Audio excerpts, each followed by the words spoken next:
Okay. सो तुमको मैंने कुछ वीडियोस दिया था, देखा है? हाँ सर, देखा है थोड़ा। ओके। Any doubt? कुछ बोलना है कहीं पे? मेरा मतलब क्लियरली देखा नहीं है अभी तक, थोड़ा थोड़ा करके देख रही हूँ। कब देखेगा बाबा? कब खत्म होगा? एग्जाम के बाद? नहीं नहीं होगा सर। हम्म। और घर में आई थी ना, थोड़ा तबीयत भी खराब था। अच्छी तरह से देखो, टाइम तो नहीं बचाता है ना। हाँ हाँ। तो फिर एग्जाम आ जाएगा। इतना छोटा कोर्स नहीं है, बहुत सारा है अभी, है ना। हम लोग अभी जो तुम्हारा बेसिक है, बेसिक से निकल नहीं पा रहे हैं। ओके। हाँ हाँ सर। तो पहले तो बेसिक अंडरस्टैंडिंग क्लियर हो जाए। बेसिक अंडरस्टैंडिंग जब क्लियर हो जाएगा तो हम दौड़ सकते हैं। और उसके लिए कंसेप्ट जब तक नहीं बनेगा ना, हाँ वो तो है सर। कॉन्सेप्ट जब तक नहीं बनेगा तब तक बात करने से भी फायदा नहीं होता है। देखो, एमसीक्यू सॉल्व करना बड़ी बात नहीं है, लेकिन एमसीक्यूज को याद रखना बड़ी बात हो जाती है ना। हाँ इतना हाँ सारा सर। एमसीक्यूज आएंगे कि कैसे याद रखें। जब हमको चीजें पता होगी तब जाके हम लोग आसानी से याद रख सकते हैं चीजों को, है ना। तो चलो ठीक है, कुछ तो बस देखा है वीडियो कुछ। भी बहुत, हाँ बहुत लंबा लंबा है ना, तो मतलब हम्म। थोड़ा थोड़ा करके देख रही हूँ। हाँ, थोड़ा थोड़ा टाइम कंज्यूमिंग है क्योंकि कॉन्सेप्चुअल चीजें हैं, उसको बताने में थोड़ा टाइम लग जाता है। एनीवेज, मैं कुछ रिफ्रेश कर देता हूँ पहले से। देखो, बार बार रिपीट करना पड़ता है इसलिए क्योंकि वो चीजें क्लियर हो जाए, है ना, याद रह यस जाए हमको। तो हमने अभी तक करंट समझ लिया। करंट क्या है? करंट का कॉन्सेप्ट सर, क्लियर हो फ्लो गया। Of charge particle. करंट हो गया फ्लो ऑफ चार्ज, है ना। और जब मैं फ्लो ऑफ चार्ज बोलता हूँ तो फिर चार्ज कुछ भी हो सकता है। चार्ज क्या क्या हो सकता है? हो सकता है वो एक इलेक्ट्रॉन फ्लो कर रहा है, या फिर हो सकता है इलेक्ट्रॉन एंड होल्स फ्लो कर रहे हैं, हो सकता है वो कुछ आयंस फ्लो कर रहे हैं। ये तीन टाइप के चार्ज हमको देखने को मिल रहे हैं, है ना। इलेक्ट्रॉन, होल्स एंड आयंस, है कि नहीं। Yes sir. और आयंस भी क्या हो सकते हैं? पॉजिटिव आयंस या फिर पॉजिटिव और नेगेटिव नेगेटिव आयन। आयंस हो सकते हैं, बस। तो इलेक्ट्रॉन एंड होल्स हमको सेमीकंडक्टर में देखने को मिलते हैं। इलेक्ट्रॉन्स कंडक्टर में दिखने को मिलता है, या फिर गैस में भी दिखने को मिलता है। और आयंस जो होते हैं वो इलेक्ट्रोलाइट में हमको दिखने को मिलता है। इलेक्ट्रोलाइट एंड गैस, यही तो है, ठीक। Yes sir.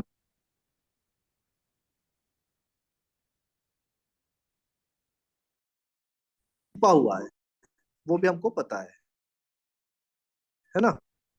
करंट क्या क्या टाइप के करंट हो सकते हैं अगर कोई पूछे तो हमको पता है। करंट दो टाइप के करंट होते हैं। एक करंट हम बोलते हैं एसी करंट, दूसरा करंट बोलते हैं DC current. DC current. AC current वो करंट है जो अपना मैग्नीट्यूड एंड डायरेक्शन दोनों चेंज करता रहता है समय के साथ, टाइम के साथ। करंट का क्या होता है? मैग्नीट्यूड भी चेंज होता है और डायरेक्शन भी चेंज होता है।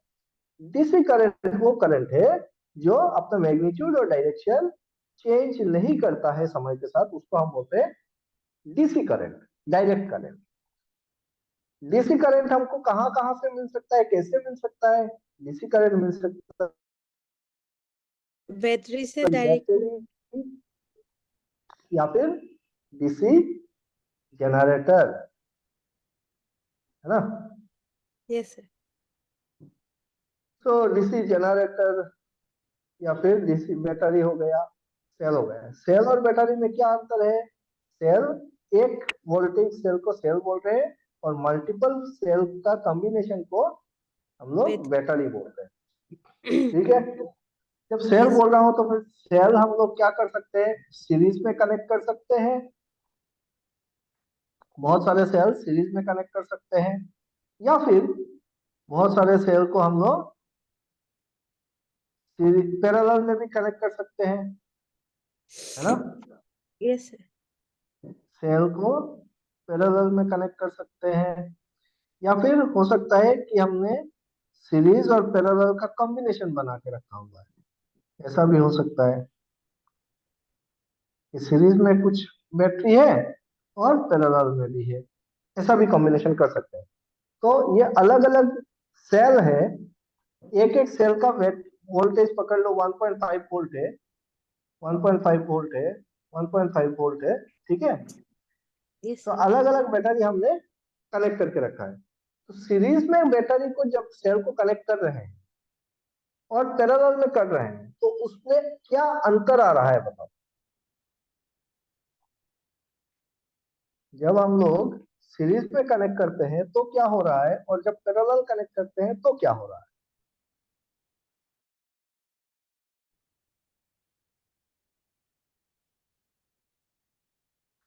हम्म?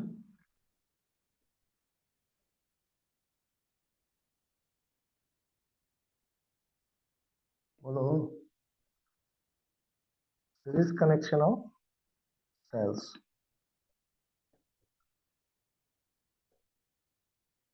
क्या हो जाएगा सीरीज में अगर कनेक्ट करते हो तो। यहाँ पे देखो 1.5 वोल्ट, 1.5 वोल्ट, 1.5 वोल्ट। तो इसका टर्मिनल पे वोल्टेज कितना मिलेगा तुमको।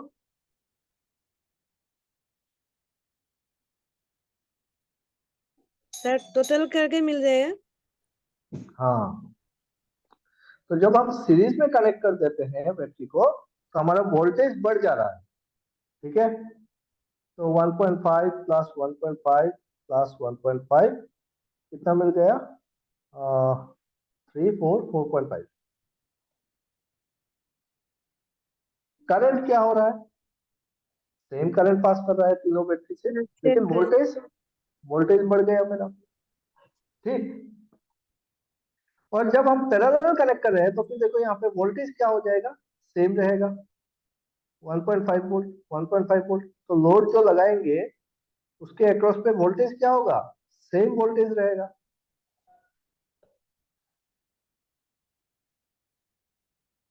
यहाँ पे अगर मैं लोड लगा देता हूँ तो इस लोड के अक्रॉस क्या होगा, वोल्टेज जो मिलेगा कितना मिलेगा, 1.5 वोल्ट का ही वोल्टेज रहेगा, ठीक है।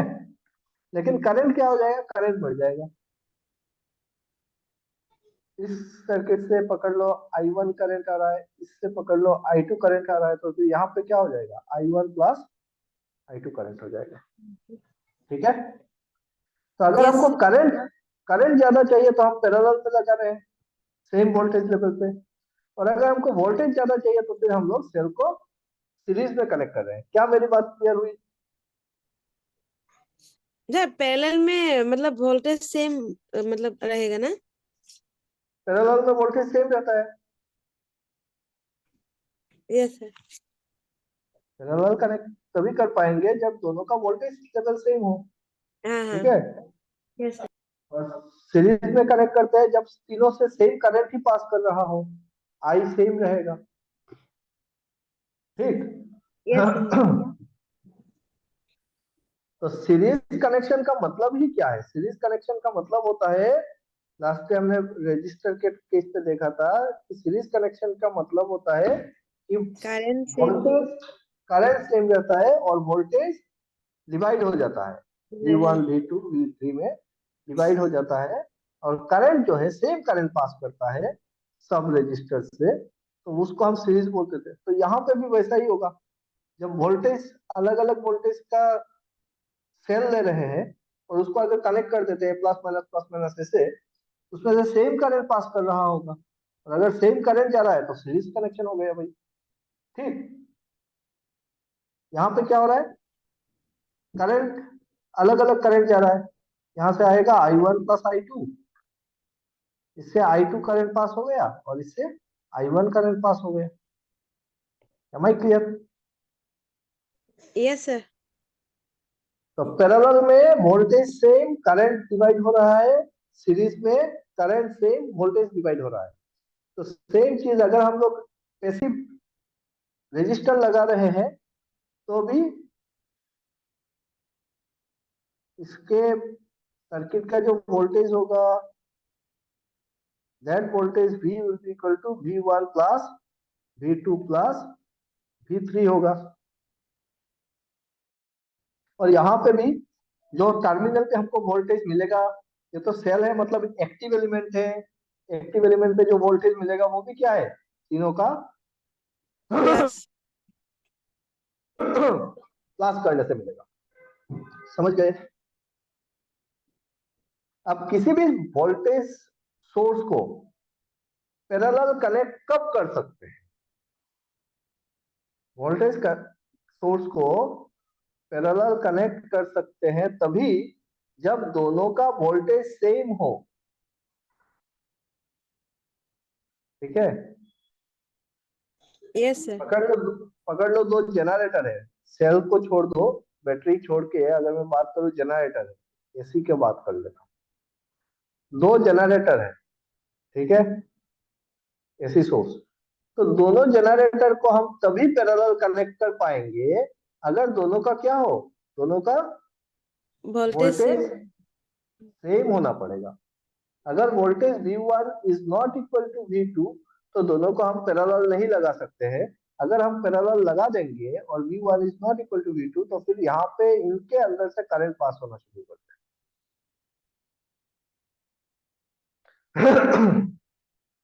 तो एक सवाल पूछता है कि दो वोल्टेज सोर्स को अगर पैरेलल कनेक्ट किया जाए,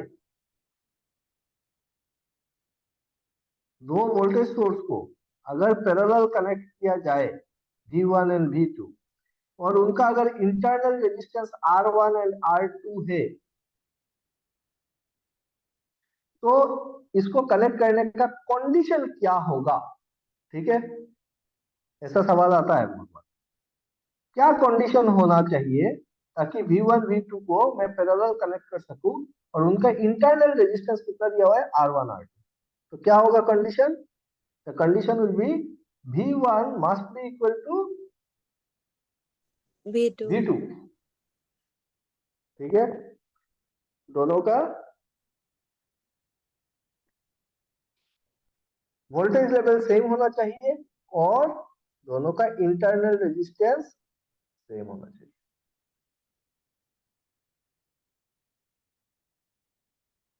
अगर R1 is not equal to R2 हो जाता है ना तो क्या होगा, इससे करंट निकलेगा, इधर से करंट चला जाएगा, तो जनरेटर के अंदर से करंट चला जाएगा।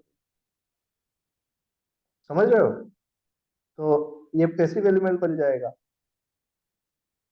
हम्म, सर एक बार फिर से कहिए ना, समझ में नहीं आया। फिर से बोलो। मेरे पास दो बैटरी है या फिर दो जनरेटर है, एक ही सोर्स है, ठीक है, इसका वोल्टेज है V1 और इसका इंटरनल रेजिस्टेंस है R1, और एक बैटरी मैंने लिया V2 वोल्टेज का, इसका V2 है, इसका R2 है, ठीक है। अब सवाल ये है कि इन दोनों को हम लोग इस तरीके से ये जो सर्किट बनाया है, इस सर्किट को बनाने का कंडीशन क्या रहना चाहिए, कब हम लोग कर सकते हैं?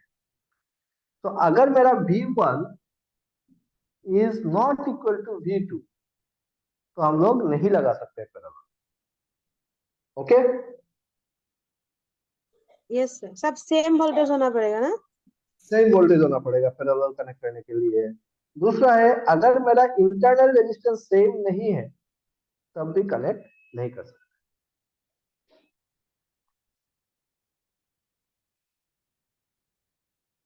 Okay, okay sir.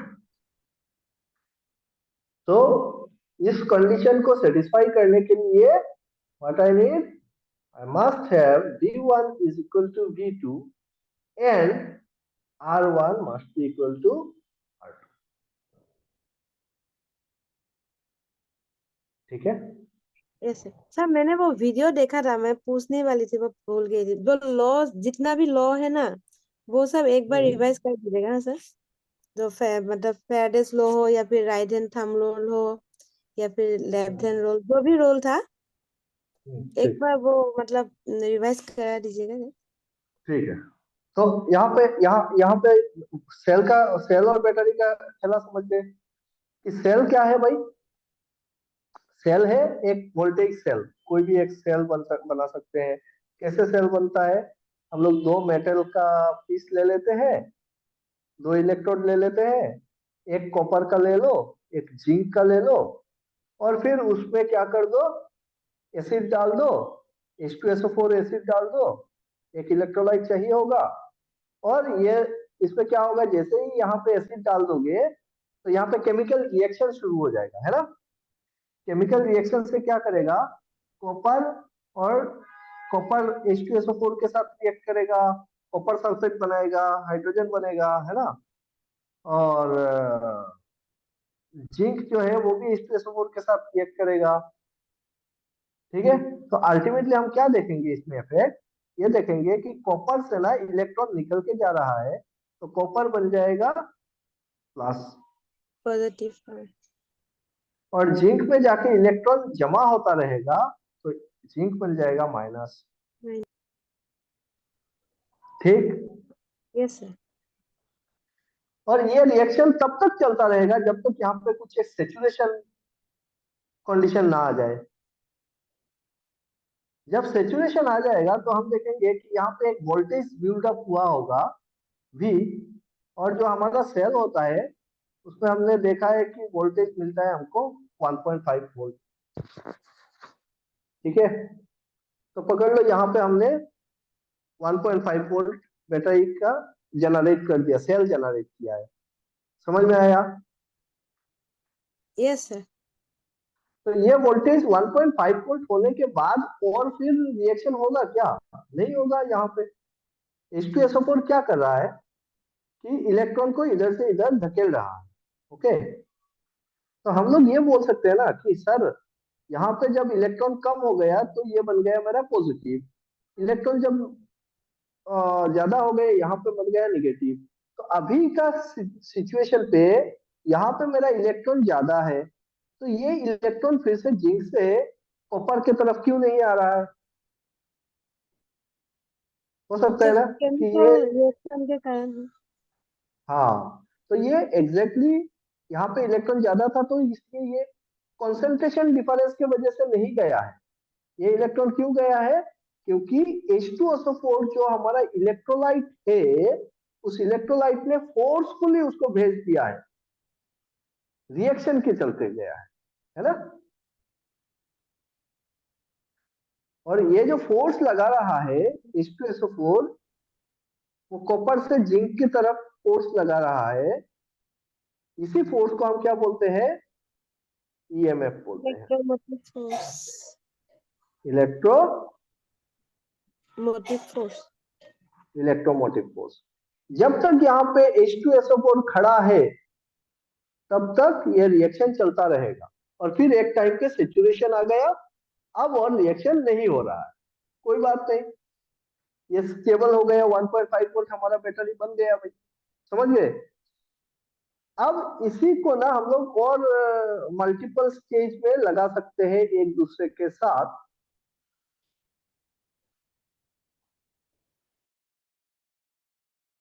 और एक तो लगाइए, हाँ। अब तुम इसको कैसे कनेक्ट करते हो उसके ऊपर डिपेंड करेगा कि हमने माइनस टू प्लस कनेक्ट कर दिया है और ये दो टर्मिनल खुला हुआ है, तो क्या हो गया, ये सीरीज में कनेक्ट किए कि पैरेलल में कनेक्ट किए, जस्ट सीरीज। सीरीज में कनेक्ट हो गया, इसका माइनस इसके प्लस के साथ। ठीक है, और यस अगर सर। मैं ऐसा लगा देता, इसका प्लस और उसका प्लस कनेक्ट कर देता, ये माइनस को उठा के इसके माइनस के साथ, ये प्लस को उठा के इसके प्लस के प्लस प्लस खड़ा हो जाता, मतलब ये रहा प्लस माइनस और फिर प्लस माइनस। मैं अगर ऐसे कनेक्ट कर देता, इसका प्लस को उठाता इसके प्लस में, और फिर यहाँ से टर्मिनल निकाल दिया, ये माइनस वाला यहाँ से टर्मिनल निकाल दिया, तो क्या हो जाता, पैरेलल कनेक्शन, है ना। Yes sir. ठीक है भाई, समझ गए ये बात, यस। इलेक्ट्रोमोटिव फोर्स कैसे सेल हम बना रहे हैं। तो ये तो हो गया फोटोवोल्टेइक सेल या फिर जो सेल हम बनाते हैं, और इलेक्ट्रोमोटिव फोर्स लगता है इसमें, इस तरीके से ये सेल बन रहा है, डीसी करंट जनरेट होगा। अब इसी में अगर टर्मिनल के साथ आप कनेक्ट करते हो अपने लोड को, तो क्या करेगा, ये इलेक्ट्रॉन यहाँ पे जमा हुआ था, अभी वो इलेक्ट्रिक फील्ड लगा रहा है, तो इलेक्ट्रॉन ऐसे पास करेगा और लोड के थ्रू क्या करेगी, करंट पास करेगी, जिधर से इलेक्ट्रॉन जाएगा उसको इलेक्ट्रॉनिक करंट बोलेंगे, उल्टा साइड को कन्वेंशनल करंट बोल देंगे। तो कन्वेंशनल करंट क्या है, प्लस से माइनस की तरफ एक्सटर्नल सर्किट पे जा रहा है, और माइनस से प्लस की तरफ इंटरनल सर्किट पे जा रहा है। बैटरी के अंदर माइनस से प्लस की तरफ कौन सा करंट, कन्वेंशनल करंट। समझ लो, ये भी क्वेश्चन आता है कि बैटरी के अंदर कन्वेंशनल करंट का डायरेक्शन क्या है। तो कन्वेंशनल करंट का डायरेक्शन देखते ही ना लोग मार देते हैं कि plus to minus, positive to negative, है ना। हाँ सर। लेकिन बैटरी के अंदर में कन्वेंशनल करंट कैसे जा रहा है, माइनस से प्लस की तरफ, एक्सटर्नल सर्किट पे प्लस से माइनस की तरफ, इंटरनल सर्किट पे माइनस इंटरनल से। इंटरनल में क्यों, मतलब माइनस से प्लस में जा रहा है, लोअर टू हायर? अरे लोअर टू हायर नहीं रे, इधर देखो ना, तुम्हारा इलेक्ट्रॉन कैसे जा रहा है, कॉपर से निकल के जिंक की तरफ इलेक्ट्रॉन जा रहा है। इलेक्ट्रॉन का डायरेक्शन क्या है, ये रहा ना।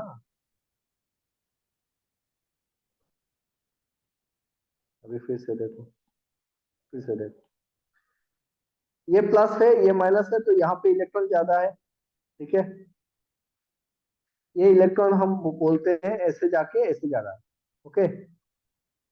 फिर से ऐसे जाएगा, ऐसे जा रहा है, इलेक्ट्रॉन तो ऐसे जा रहा है ना। Yes sir. और इलेक्ट्रॉन के फ्लो के ऑपोजिट में तुम्हारा कन्वेंशनल करंट जा रहा है ना। तो ये रहा मेरा एक्सटर्नल सर्किट, एक्सटर्नल सर्किट पे इलेक्ट्रॉन कैसे जा रहा है, ये डायरेक्शन, माइनस से प्लस की तरफ इलेक्ट्रॉन का डायरेक्शन,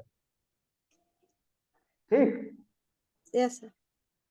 तो इंटरनल सर्किट पे प्लस से माइनस की तरफ जा रहा है कि नहीं जा रहा है इलेक्ट्रॉन।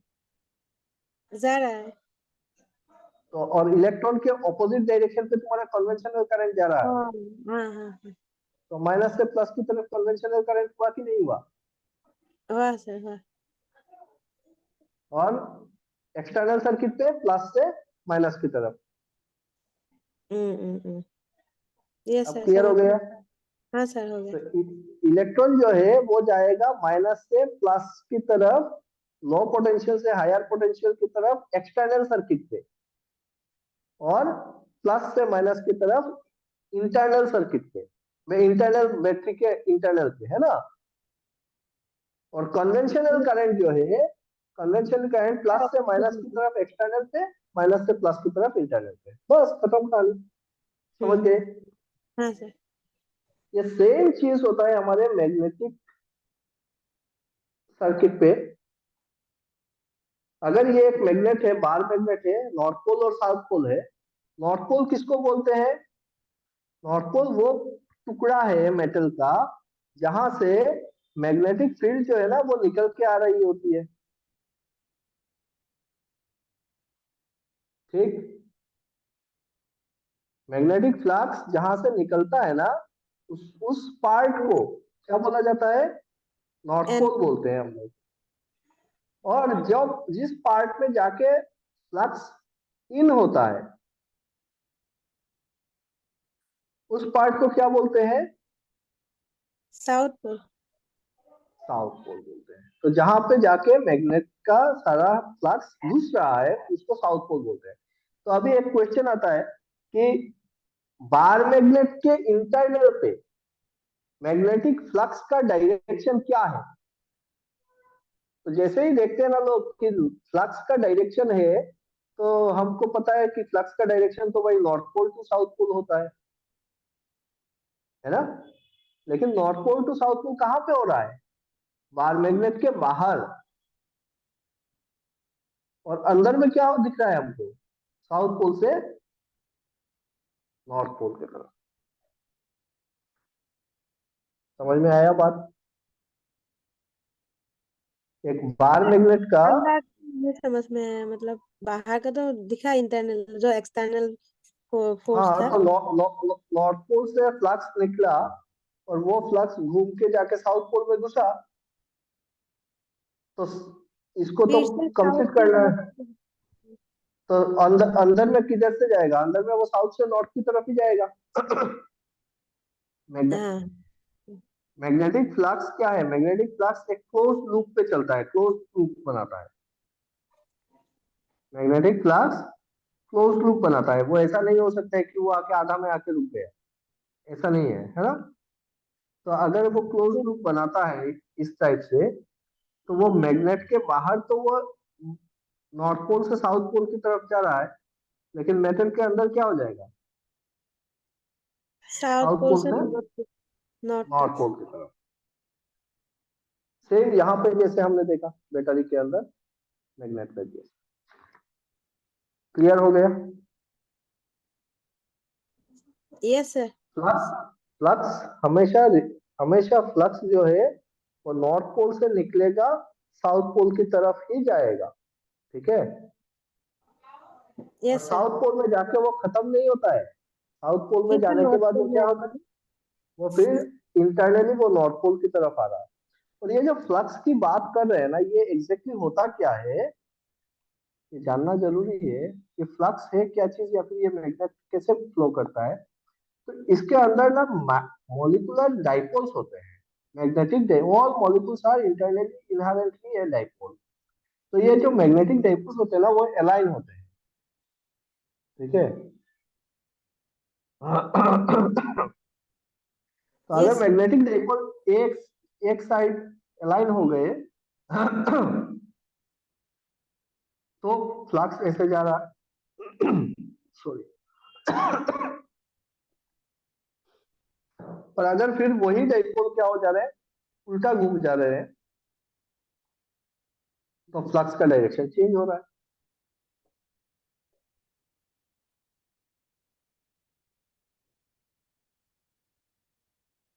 अगर ये सारे डाइपोल ऐसे घूम जाए ना, तो क्या होगा? फ्लक्स अभी इधर से निकलेगा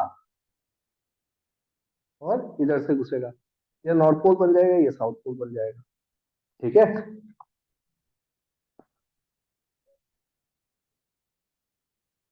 अगर मतलब मेटल सर के अंदर, फ्लक्स एक बार ठीक से बोल दीजिए ना फ्लक्स फिर के बारे में। फिर से बोल रहा हूँ, ये जो अंदर में जो डाइपोल होते हैं, हर एक मॉलिक्यूल जो है ना, मैटर का अंदर क्या है? मॉलिक्यूल्स है। ठीक है? And all molecules are inherently a magnet. हर एक मॉलिक्यूल अपने में एक मैग्नेट होता है। ये जो मैग्नेटिक फील्ड बनता है, या फिर जो मैग्नेट हम बनाते हैं, फेरोमैग्नेटिक मटेरियल से बनाते हैं। फेरोमैग्नेटिक मटेरियल का प्रॉपर्टी है, ये जो मॉलिक्यूलर डाइपोल्स होते हैं ना, वो अलाइन हो जाते हैं जब हम लोग एक्सटर्नल मैग्नेटिक फील्ड लगाते हैं इसमें। ठीक है? तो होता क्या है, पकड़ लो, ये एक मैग्नेटिक मटेरियल है। क्या है? मैग्नेटिक मटेरियल है, लोहे का टुकड़ा है। Okay? It is not a magnet, but magnetic material, iron का टुकड़ा है। तो उसमें क्या होगा ना, उसमें हर एक जो मैग्नेटिक डाइपोल है, वो ऐसे ऐसे किसी दूसरे डायरेक्शन पे बैठा हुआ है। ओके? ऐसे बैठा हुआ है। तो ये लोहे का टुकड़ा है, क्या है? आयरन। अब ये मैग्नेट है क्या? ये मैग्नेट नहीं है। नहीं समझ है में आ रहा सर। है? ये यस। मैग्नेट नहीं है, क्योंकि इसका जो डाइपोल्स है वो जिगजैग वे में बैठा हुआ है। ओके? अब मैं क्या करता हूं, मैं यहाँ पे एक मैग्नेटिक फील्ड बनाता हूं, पहले से एक मैग्नेटिक फील्ड बनाता हूं। हो सकता है ये मैग्नेटिक फील्ड जो है वो परमानेंट मैग्नेट से बना हुआ है। इधर को नॉर्थ पोल रखा, इधर को साउथ पोल रख दिया। ओके? Yes sir. तो ये जो फील्ड फील्ड है, तो इस फील्ड का जो इंटेंसिटी है ना, वो फील्ड का इंटेंसिटी मैं बोल रहा हूँ एच है। एच से डिनोट किया जाता है मैग्नेटिक फील्ड इंटेंसिटी। ओके? तो ये मेरा मैग्नेटिक फील्ड इंटेंसिटी है इस मैग्नेट का। इधर मैंने नॉर्थ पोल लगाया हुआ है, इस साइड में मैंने साउथ पोल लगाया हुआ है। अब मैं क्या करता हूँ, ये जो मेरा आयरन पीस है, इस आयरन पीस को मैं यहाँ पे लेके आता हूँ। ओके? इस मैग्नेटिक फील्ड के अंदर। अब मैग्नेटिक फील्ड के अंदर लाने से क्या होगा, फेरोमैग्नेटिक मटेरियल का प्रॉपर्टी क्या कहता है कि जैसे जो मैग्नेटिक फ्लक्स होंगे वो क्या होता है, फेरोमैग्नेटिक मटेरियल के अंदर से पास होना शुरू करता है ना। Yes sir. Magnetic magnetic flux क्या करता है, लो रिलक्टेंस पाथ ढूंढता है, लो रिलक्टेंस पाथ ढूंढता है। जैसे करंट हमारा लो रेजिस्टेंस पाथ ढूंढता है ना, मैग्नेटिक फ्लक्स क्या करता है, लो रिलक्टेंस पाथ ढूंढता है। ओके, तो लो रिलक्टेंस कहां पे मिलेगा उसको, आयरन के अंदर से लो रिलक्टेंस मिलेगा, एयर में हाई रिलक्टेंस मिलेगा उसको। ओके, पहले ये एयर में था, अभी हमने आयरन पीस रख दिया है। अब जैसे ही ये मैग्नेटिक फील्ड के अंदर आया, इसका जो डाइपोल्स है ना, अंदर का मॉलिक्यूलर डाइपोल्स, वो सारे क्या हो गए, अलाइन हो गए इस तरीके से।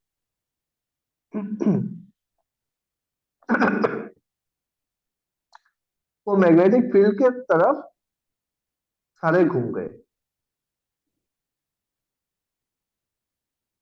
समझ में आ रहा है।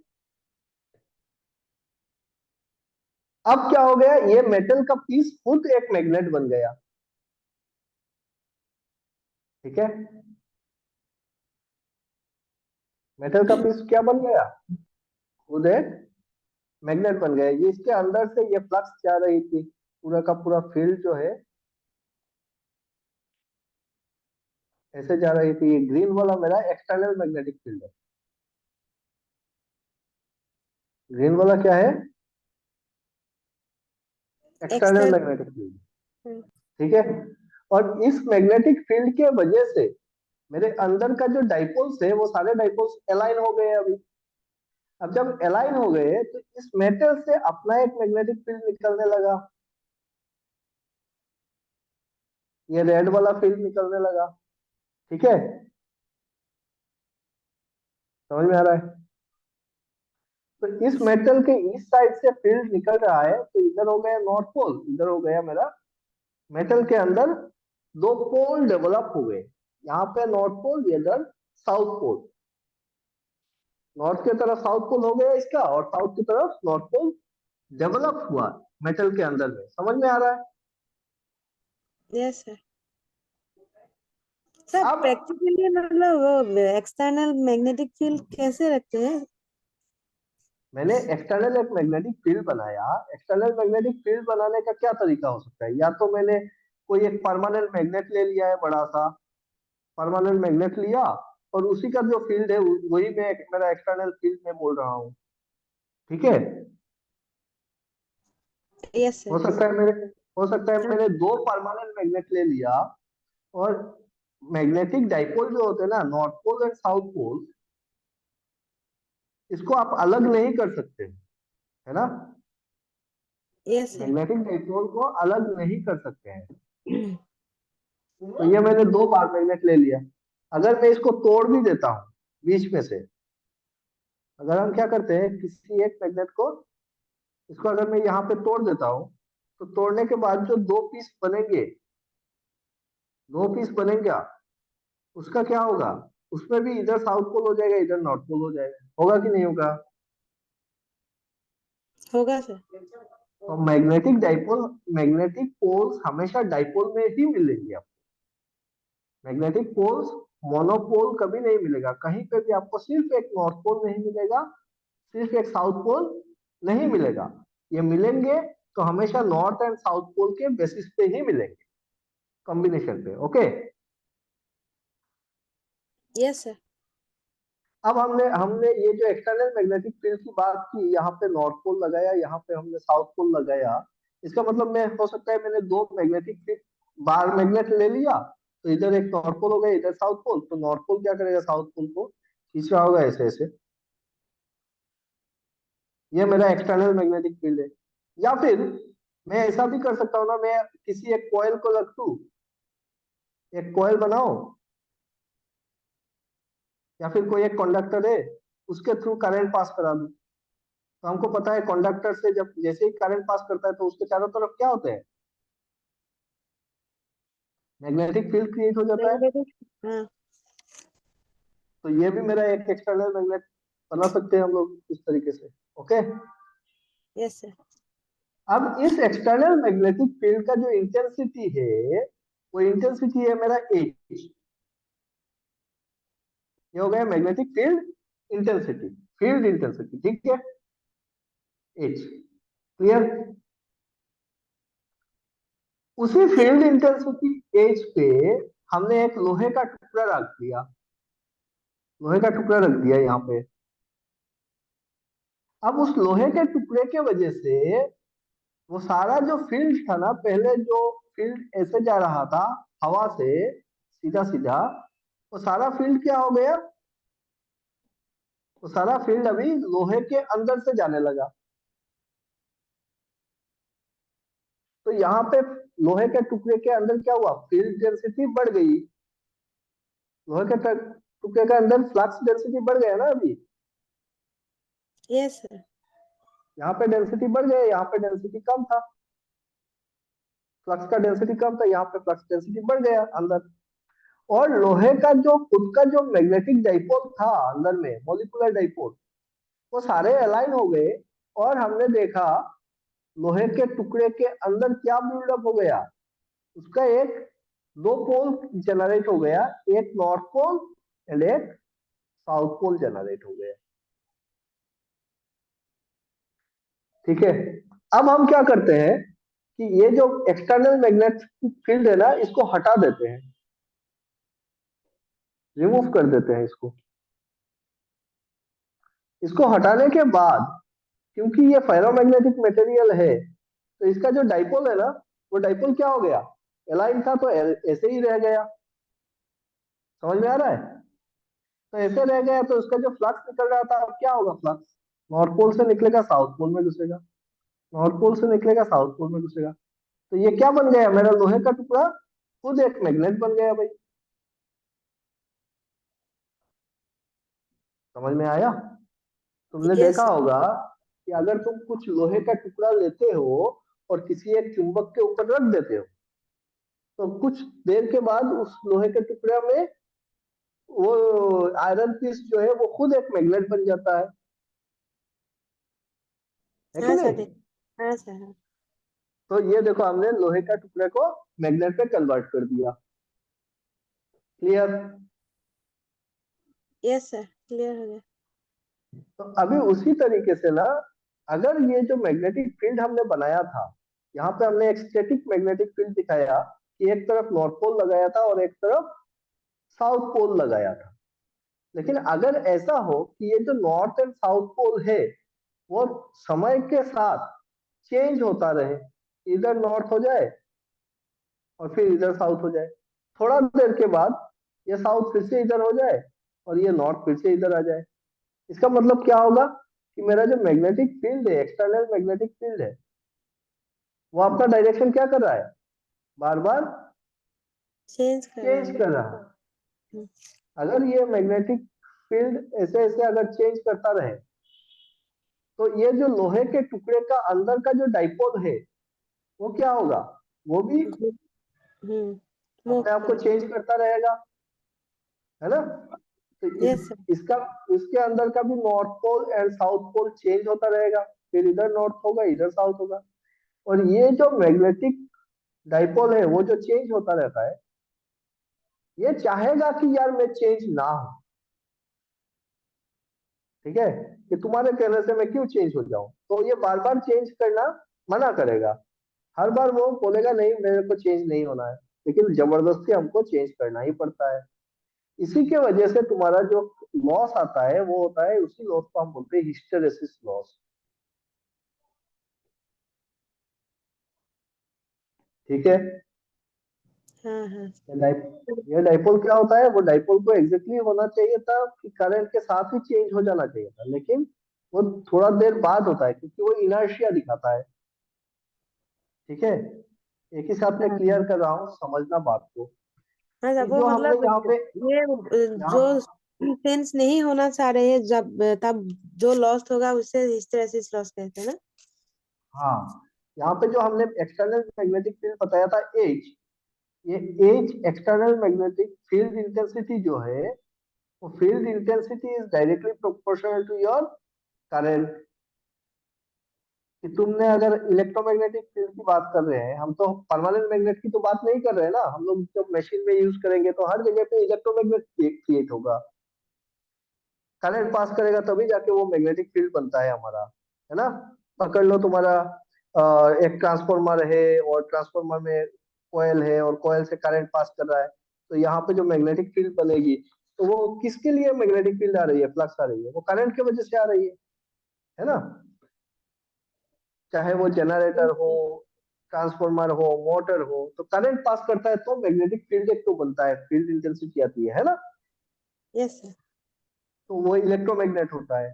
तो इस करंट की वजह से जो फील्ड आ रही है उसको हम देखें तो करंट जो होगा वो हमारा साइनोसॉइडल करंट हम पकड़ते हैं, I equal to I M sine omega T.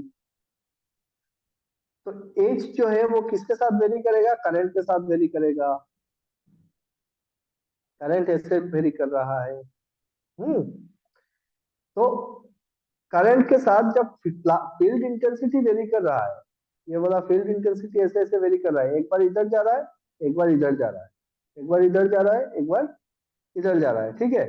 तो उसी के साथ क्या हो रहा है कि यहाँ पे जो इसके अंदर का जो फ्लक्स डेंसिटी है ना, फ्लक्स डेंसिटी को किससे डिनोट करते हैं, बी से डिनोट करते हैं।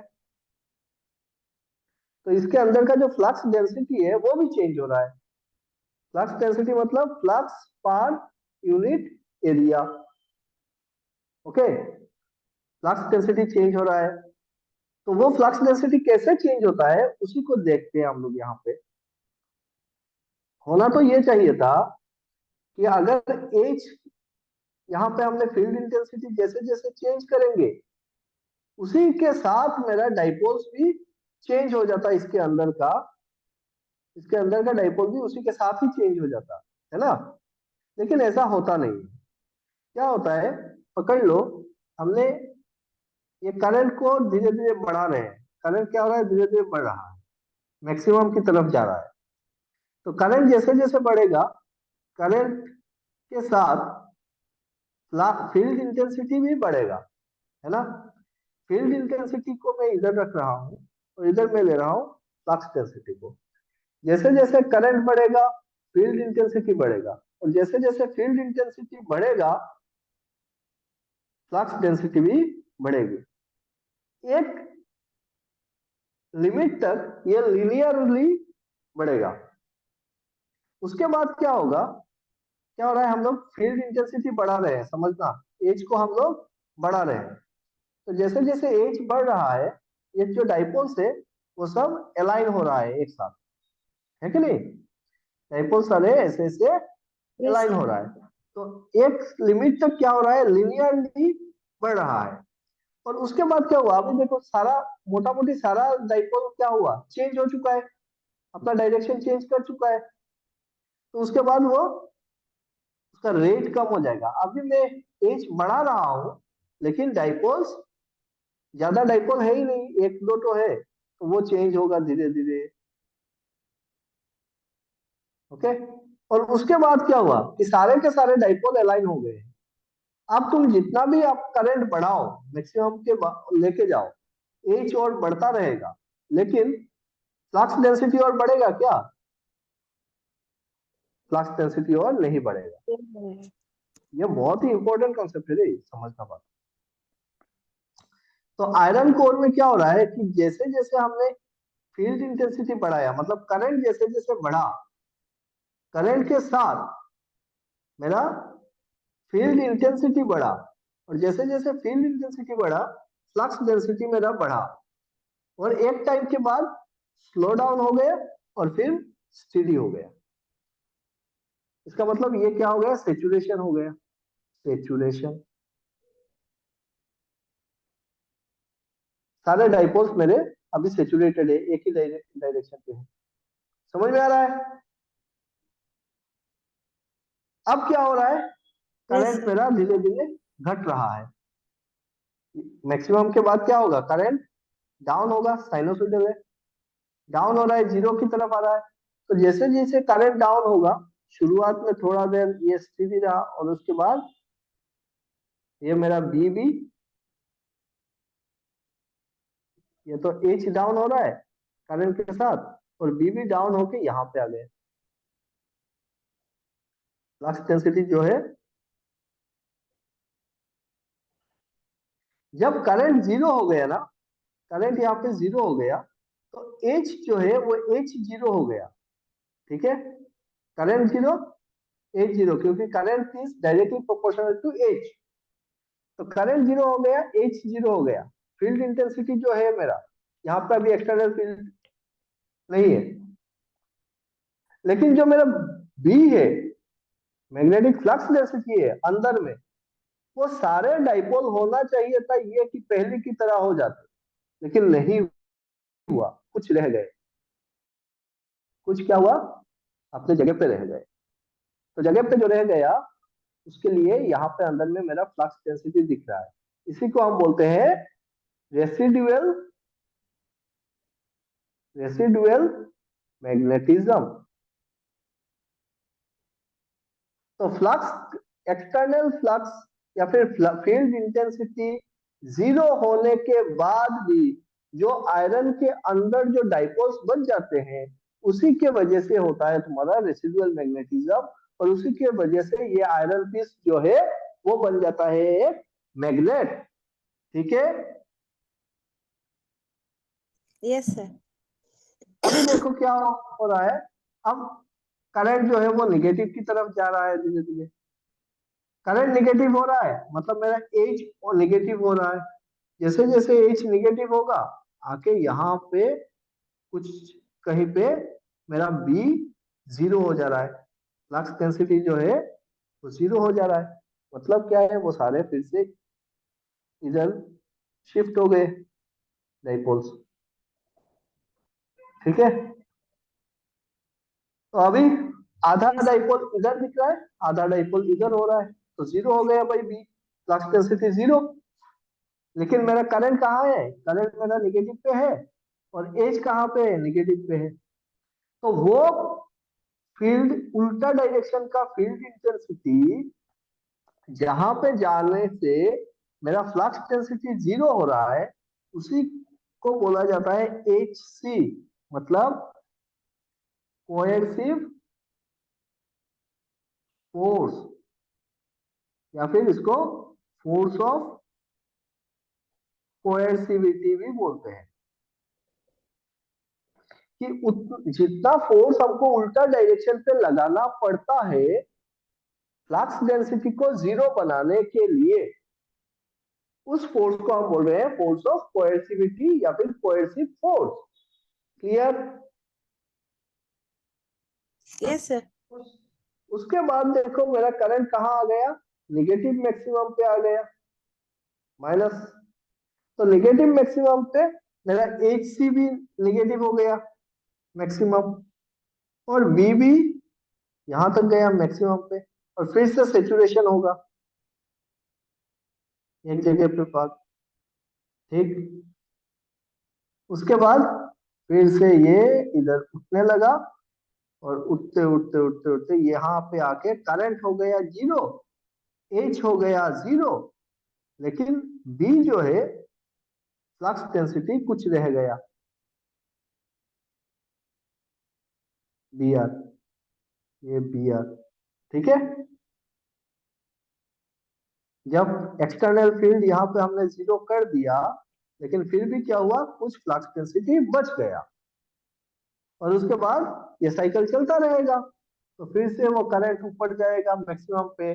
तो यहाँ यहीं से अब जाना शुरू हो गया। तो this much area is H C, force of coercivity. This is your residual magnetism Br. This is your residual magnetism Br, and this is force of coercivity. समझ गए? अब क्या हो रहा है, अब जैसे जैसे फील्ड बढ़ेगा, करंट बढ़ेगी, वैसे वैसे तुम्हारा ये ऐसे जाएगा, ऐसे आएगा, ऐसे जाएगा। This is called your hysteresis loop. लो। ठीक है, ये हो गया मेरा हिस्टैरिसीस लूप। तो इस हिस्टैरिसीस लूप में देखो यहां से लेके यहां तक ये क्या है, रेसिडुअल मैग्नेटिज्म। यहां से लेके यहां से क्या है, रेसिडुअल मैग्नेटिज्म V। और यहां से लेके यहां तक ये क्या है, Hc माइनस Hc, ये plus Hc, coercive force force. ठीक। अब ये लूप जितना बड़ा होगा, ये लूप जितना बड़ा होगा उतना ज्यादा मेरे को फोर्स लगाना पड़ रहा है इसको जीरो बनाने के लिए, है ना। फोर्स ऑफ कोएर्सिविटी बढ़ रहा है। ये लूप जितना बड़ा होगा उतना ज्यादा मेरा रेसिडुअल मैग्नेटिज्म रह रहा है, वी आर ज्यादा हो रहा है कि नहीं। Yes sir.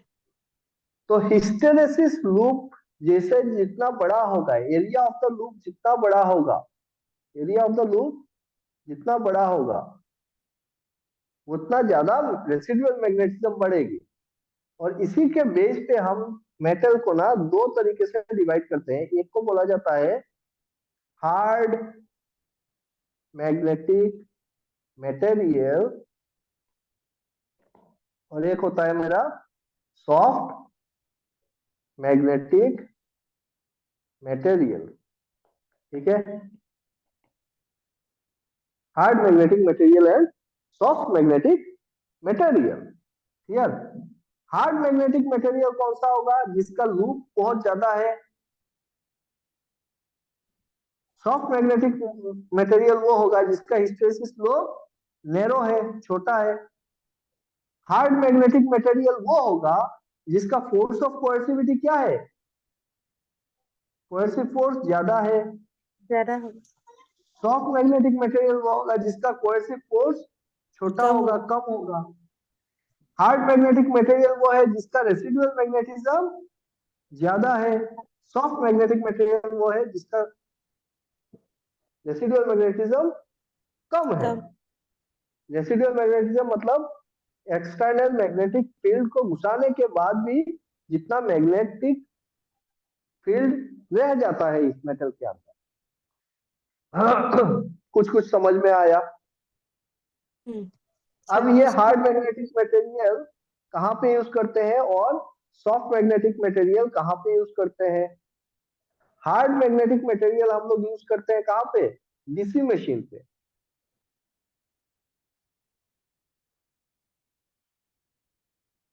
डीसी मोटर हो गया, डीसी जनरेटर हो गया, उस पे क्या कौन सा मटेरियल यूज करेंगे, हार्ड मैग्नेटिक मटेरियल यूज करेंगे।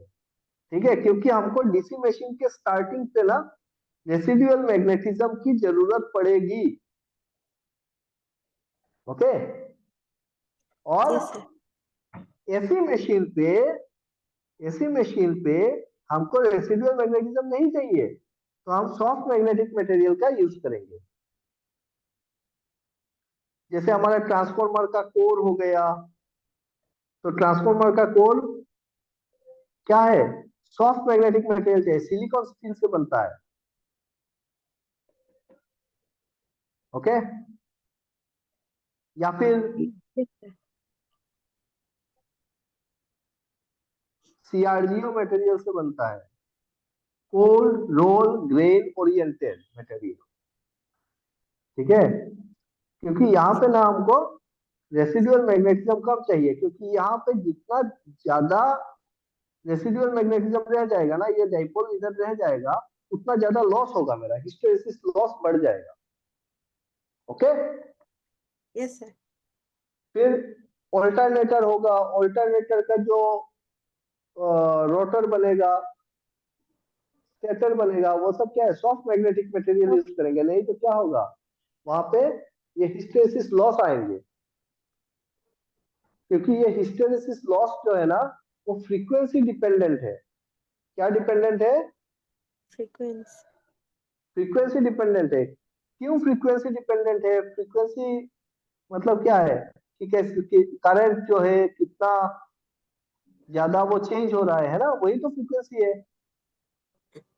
एक सेकंड में कितना बार चेंज होता है, तो एक सेकंड में जितना बार वो चेंज होगा उतना बार मेरा ये मैग्नेटिक डाइपोल घूमेगा, समझ में आ रहा है? यस सर, आ रहा है। तो ये एक बार इधर जाएगा, एक बार इधर आएगा, तो ये मैग्नेटिक डाइपोल क्या हो रहा है, अपना डायरेक्शन को बार बार चेंज चेंज कर रहा है। तो जितना ज्यादा इसका फ्रीक्वेंसी रहेगा उतना ज्यादा बार वो चेंज करना पड़ेगा उसको, बार बार ऐसे ऐसे ऐसे ऐसे ऐसे ऐसे। तो जितना ज्यादा फ्रीक्वेंसी होगा उतना बार घूमेगा, और उतना बार घूमेगा तो उतना बार यहाँ पे ये लॉस्ट हो। लॉस आ रहा है मेरा, ठीक है, उतना लूप बन रहा है। जितना ज्यादा फ्रीक्वेंसी हो रहा है उतना ज्यादा हिस्टैरिसीस लूप बन रहा है। जितना जो भी फ्रीक्वेंसी होगा उतना लूप बनेगा, ठीक है। Number of loop will be equal to the frequency of the circuit, clear? Yes sir. तो फ्रीक्वेंसी बढ़ेगा तो मेरा हिस्टैरिसीस लॉस भी बढ़ेगा। डीसी करंट में हिस्टैरिसीस लॉस का जगह नहीं है, क्योंकि डीसी में फ्रीक्वेंसी इक्वल टू 0, तो ये चेंज होगा ही नहीं, ठीक है। करंट चेंज ही नहीं हो रहा है, तो मेरा हिस्टैरिसीस लूप का कोई जगह ही नहीं है। हाँ सर। इसीलिए एसी मशीन पे हम लोग कौन सा मटेरियल यूज करेंगे, soft soft magnetic material use magnetic. करेंगे। डीसी मशीन पे हार्ड मैग्नेटिक मटेरियल यूज करेंगे। समझ में आ गया? हाँ सर, आ गया। बहुत बढ़िया। चलो क्या टाइम हुआ, 8:35। तो आज हमने क्या क्या चीज डिस्कस किया, हमने सेल डिस्कस किया है, बैटरी कैसे बनता है वो हमने देखा है,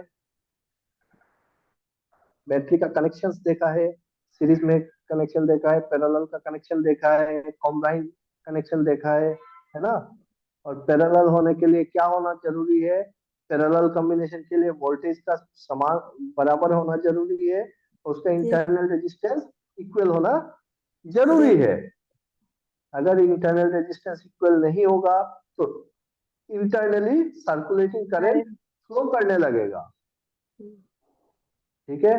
और फिर यस। हमने देखा ये सेल और बैटरी से हमको जो करंट मिलता है वो डीसी करंट होता है। सिमिलरली डीसी करंट हम डीसी जनरेटर से बना सकते हैं, इसी से भी डीसी मिलेगा, डीसी करंट मिलेगा, है ना। और फिर यस। हमने डिस्कस किया कि जब कभी भी करंट पास होता है तो मैग्नेटिक फील्ड बनता है, और मैग्नेटिक फील्ड अगर चेंज होता रहता है तो हिस्टैरिसीस लूप बनता है मेटल के अंदर, क्योंकि ये डाइपोल चेंज होता रहता है इसीलिए, ठीक। ठीक है सर, और समझ में और आ रहा नोट है पॉइंट, थोड़ा थोड़ा अंदर। और नोट पॉइंट ये देखा कि कन्वेंशनल करंट का डायरेक्शन होता है पॉजिटिव से निगेटिव की तरफ एक्सटर्नल सर्किट पे, निगेटिव से पॉजिटिव की तरफ इंटरनल सर्किट पे। हाँ सर। सिमिलरली फ्लक्स का जो डायरेक्शन होता है वो नॉर्थ पोल से साउथ पोल होता है एक्सटर्नल सर्किट पे, एक्सटर्नली मेटल का बाहर, और साउथ पोल के से नॉर्थ पोल होता है मैग्नेट के अंदर, इंटरनल। ठीक है। Yes sir. चलो थोड़ा थोड़ा करके कॉन्सेप्ट बिल्डअप हो रहा है। हाँ हाँ सर, बहुत हो रहा है। मैं वीडियो भी देख रही हूँ लेकिन पूरा देख नहीं पा रही हूँ, घर में आई हूँ ना अभी। हाँ, सर मुझे वीडियो ना का रिकॉर्डिंग दीजिएगा, हाँ मैं एक बार रिवाइज फिर से करूंगी। ये वाला वीडियो, हाँ हाँ। ठीक, ठीक है, अपलोड कर दूँ। हाँ सर, एक मैं बार फिर तब से देखो। नोट बना लूंगी फिर से एक बार अपनी तरफ से। हाँ एग्जैक्टली एग्जैक्टली, नोट्स देखो, मैं तुम लोगों को नोट्स दिखाता नहीं हूँ, ठीक है, नहीं क्योंकि नहीं सर, मैं हम अगर खुद नोट बना लेंगे। क्योंकि मैं अगर नोट्स लिखाने जाऊंगा ना, मैं इतना नहीं समझा सकता हूँ फिर, हाँ हाँ है सर। ना। हाँ क्योंकि ये सारी बातें ऐसा नहीं हो सकता है, मैं अगर तुम लोगों को सिक्वेंशियली मैं पढ़ाता रहूँ ना, करंट का डेफिनेशन लिखो, इसका डेफिनेशन लिखो, इसका डेफिनेशन, तो ये सारी बातें ना समझ में आएगा नहीं फिर, हाँ सर। क्योंकि तो इसलिए जरूरी हम है समझना। क्लास में कुछ लिखते नहीं है, बाद में लिखते हैं। हाँ मैं समझा देता हूँ, वीडियोस ऐप में रखा हुआ है, एप्लीकेशन में तुम्हारा बैच में सारे वीडियोस है, एक एक करके ना सिक्वेंशियली नोट बनाना तुम लोगों का काम है। सबका अपना अपना खुद का नोट होना चाहिए कि तुमको क्या समझ हाँ हाँ में आ सर, रहा मैं है, खुद इस टॉपिक से से बना क्या क्या लेती चीज हूँ। समझ में आया, एग्जैक्टली वही काम में आएगा।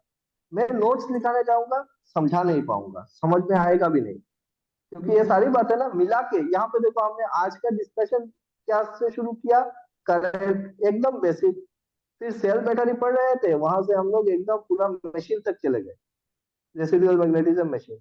और ये आज एक बार मैं समझा दिया तो ऐसा हो ही नहीं सकता है कि तुमको पूरा याद हो जाए या फिर पूरा समझ जाओ। ये सारी हाँ बातें सर। फिर से हो सकता है मैं और 5 बार नहीं 10 बार इसी को जगह जगह पे जब भी मौका मिलेगा डिस्कस करूंगा, तब जाके वो समझ में आएगा, है ना। तो यस सर। साइमल्टेनियसली देखो, दो चीज होती है, मेरी बात को बहुत बढ़िया से समझना। एक होता है कि समझना, समझ तो गए, लेकिन उसको फिर क्या करना पड़ेगा, याद रखना पड़ेगा, मेमोरी में रखना पड़ेगा चीजों को। हम्म। अगर हम चीजों को समझ जाते हैं तो मेमोरी में रखना आसान होता है, इजी होता है। चीजों को बिना समझ के ना मेमोरी में रख नहीं सकते हैं, बड़ा मुश्किल बात होता है। हाँ सर। लेकिन बात यह है कि एग्जाम अगर पास करना है और उसमें आता है एमसीक्यूज, तो उसके लिए ना मेमोरी में रखना बहुत जरूरी है, सिर्फ समझने से नहीं होगा, चीजों को याद रखना पड़ेगा, है ना। तो यस। याद रखना है और एमसीक्यू सॉल्व करते रहना है, जितने टेस्ट है बैच में वो टेस्ट भी अटेम्प्ट करो। और मेरे लिए रुको मत कि लाइव क्लास होगा उसके बाद ही करेंगे, सारा वीडियोस रखा हुआ है, जितना तुम्हारा स्पेस है ना उस स्पेस से आगे बढ़ते रहो, ठीक है, चैप्टर वाइज खत्म करो चीजों को। Yes sir. Okay, yes sir. चलो, ऑल द बेस्ट, बढ़िया से, ठीक है। हाँ सर। घर गृहस्थी करते करते लेकिन वो एग्जाम निकल जाएगा तो फायदा नहीं होगा। हाँ सर। हाँ। Okay, okay sir. तो समय तो कम मिलेगा ही, टाइम निकालो थोड़ा सा। हाँ सर, इस बार तो क्लियर तो नहीं होगा। हाँ मतलब बहुत है ना अभी, अभी तो स्टार्ट किया है। हाँ तो भाई, तुम्हारे देखो एक चीज सुन लो, तुमने मन बना के रखा हुआ है कि मेरे को ना इस बार सिर्फ बैठना है, इस बार मैं पास नहीं करूंगी। मैं तुम्हारे मन का बात बोल रहा हूँ कि तुमको ये पता है कि नहीं यार मेरे से होगा ना, ये मतलब तुम क्लियर नहीं तुमको होना सर, अभी कॉन्फिडेंस इतना भी नहीं है। हाँ तो यही तो क्यों नहीं है, ये इसलिए नहीं है क्योंकि तुमको अभी तक सारी चीजें समझ में नहीं आ रही है। हाँ। और ये सारी चीजें समझने के लिए जरूरी एक चीज है, वो है कि मेरा जितना सारा वीडियो है ना कंसेप्चुअल, वो एक बार तो खत्म करो पहले देख के। एक बार जब तुम देख लोगे ना, उसके बाद समझ में आएगा। सेकंड टाइम जब देखोगे तो फिर से नोट बनाओ और देखो कि सारा चीज क्लियर होता रह रहा है, और उसके बाद एमसीक्यू सॉल्व करो। अब टाइम तो देना पड़ेगा ना अपने आप को। तो सबसे बड़ी बात क्या हम्म। होती है ना, कि हमको पता है कि हमारा एग्जाम आ रहा है, लेकिन हम डे टू डे लाइफ में इतना बिजी है कि चलो यार उसको करेंगे, कभी होगा, होने से होगा, देखा जाएगा, उसको प्रायोरिटी नहीं दे रहे हो। हम्म। आज नहीं दोगे तो फिर कभी नहीं होगा। तुम्हारा जो लाइफस्टाइल है हाँ ना, सर। वो लाइफस्टाइल कल चेंज नहीं होने वाला है। ये जो 24 घंटा मिलेगा हम्म। तुमको, ये 24 घंटा हमेशा वही 24 घंटा ही रहेगा, जिसमें तुमको अपने बच्चे को देखना है, तुम्हारा हस्बैंड है तो उसको ऑफिस जाना है, उसके लिए नाश्ता बनाना है, उसका लंच बनाना है, डिनर बनाना है, वो सब रहेगा ही रहेगा। इसको अवॉइड कर सकते हैं क्या? नहीं नहीं। इसको तो अवॉइड नहीं कर सकते हैं, वो तो रहेगा ही। तो डेली का सारा काम तो तुम्हारे कंधे पे है, वो तो करना ही करना है, उसको अवॉइड करके नहीं होगा। तो अगर ऐसा ही करना है तो तुमको उस तरीके से प्लान कर लेना पड़ेगा। यार एक काम करते हैं ना, खाने में ना ये 10 आइटम नहीं बनाएंगे, यही एक आइटम बनाएंगे और उसका रूटीन रखेंगे। कि तुम अगर लिख के रख दो कि भाई सबको हेल्दी खाना भी चाहिए, हेल्थ भी जरूरी है सबका, हम्म। तो तुम बैठ के ना मंडे टू संडे का रूटीन बनाओ, पटक करके एक बार बनाओ, और उसमें ब्रेकफास्ट से लेके डिनर तक सारा एकदम रूटीन बना के लिख के रख दो कि मेरे को यही बनाना है, और हस्बैंड को बोलो कि भाई ये सामान मेरे को चाहिए, वो आके घर पे भर दो, वो रहना चाहिए। अब तुमको पता है कि इस टाइम पे ये वाला चाहिए, फटक से गए वही बनाया। और ऐसा चीजें रखो जिसमें ज्यादा टाइम ना लगे, ज्यादा बर्तन गंदा ना हो, तो टाइम बचेगा वहां पे तुम्हारा। और फिर अपने आप को मैनेज करो कि ठीक है, ये टाइम मेरा ब्रेकफास्ट का टाइम है, इसी 1 घंटे के अंदर सारा काम खत्म हो जाना चाहिए।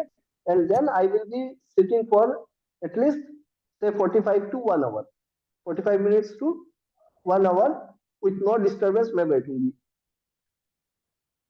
फिर देखो, फिजिक ऐसा चीज है ना कि वो तुमको अलाउ नहीं करेगा। ऐसा नहीं है कि चलो 24 घंटा इतना टाइम क्या होता है, मैक्सिमम टाइम हमारा मन नहीं करता है। सबसे बड़ी बात ये है, मन ही नहीं करता है कि चलो ठीक है करेंगे, वो रहता है कि नहीं? हाँ सर, मैं मेजोरिटी टाइम तो ट्राई करूंगी। मेजोरिटी टाइम तो मन ही नहीं करता है हम्म। कि अभी कुछ काम है नहीं, लेकिन उस टाइम पे बैठ के जो पढ़ने का मन ही नहीं कर रहा है, तो तुम कैसे पढ़ोगी?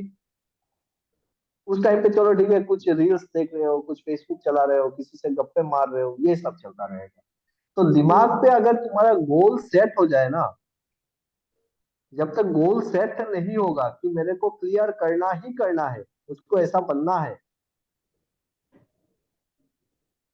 जब गोल सेट हो जाएगा तो ये तुम्हारा मन जो है वो तुमको डाइवर्ट नहीं कर पाएगा। Because you know your goal कि मुझको 6 महीने में बहुत सारे एग्जाम्स है, मुझको क्लियर करना है, अदरवाइज नहीं होने वाला है, सीधी बात। थैंक यू तो सर। तुम हमेशा एक्टिव रहोगी। ट्राई करूंगी अभी। एकदम ये लिख के रखो, alertness. Alertness is our responsibility. Yes sir. कोई और हमारे लिए अलर्ट नहीं होगा। हमको हर मोमेंट पे अलर्ट रहना हमारा रिस्पॉन्सिबिलिटी है। मैंने ये काम कर लिया, अब मुझको पढ़ना है, ये काम हो गया, अब डिस्टर्ब मत करो, मेरे को पढ़ना है। आधा घंटा 1 घंटा बैठ गए, और जिस वक्त पढ़ने बैठे उस वक्त दिमाग में और कुछ नहीं चल रहा है, वही काम करेगा। And remember one thing,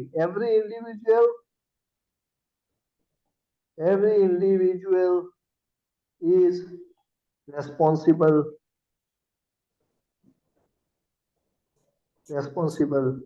for his own destiny. तुम किसी को दोष नहीं दे सकते। Every individual is responsible for his own destiny. तुमको अपना जिंदगी में क्या चाहिए वो तुम्हारा काम, देख लो। What you want by design और बाय डिफॉल्ट तुम्हारा काम है। Okay? Yes sir. Okay sir, thank how you. You manage your time, it is your part. Okay, चलो, okay sir. Good night, good night sir. Bye bye, bye bye.